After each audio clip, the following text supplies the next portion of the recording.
The roll pass design is the most crucial part in a rolling mill. It is basically designing of the gap between two rolls in which the work material flows and get deformed and get reduced. There are certain shapes cut into the rolls, as you can see here. These shapes, this cutout portion, are called grooves, and the shape formed when the grooves of the matting rolls are matched together is what we call a pass. And designing this pass, the successive designing of these roll passes by adjusting the top and the bottom roll and machining of the rollers is what we call a roll pass design. By rolling the metal consecutively through these passes, the initial square or rectangular cross section of bloom or billet can be gradually changed to obtain a bar of a final desired shape and size. According to their designation, the roll passes fall into three groups. First is breakdown or roughing passes, which is our point of concern in this course. Then we have leader and finishing passes. The leader and finishing passes are the last passes which basically gives the finishing work. But the actual work, the actual rolling process, the actual reduction of size is done by breakdown or roughing passes. Now to get a clearer idea what a pass is, you can see the image here. This particular area is what we call a pass, which is again a shape formed by mating of two rolls, that is the top and the bottom roll. And the shape is formed initially by providing grooves, and grooves are generated by machining of rolls.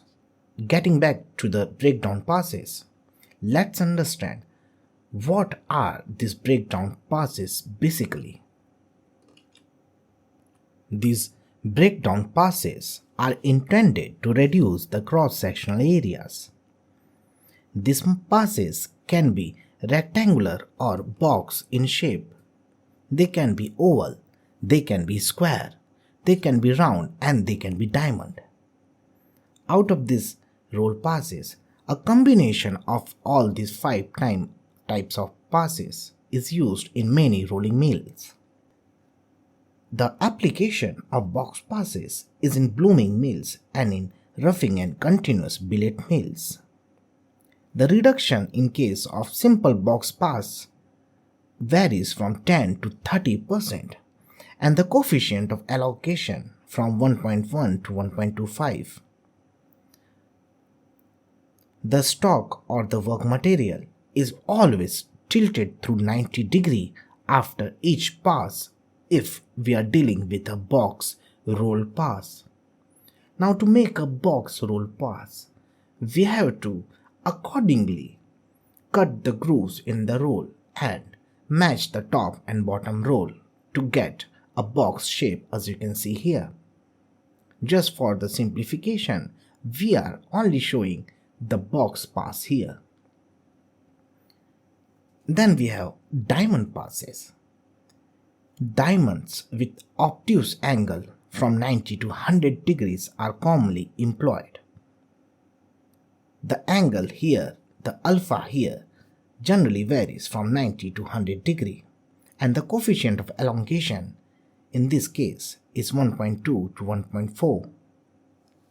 And then comes the famous oval square series.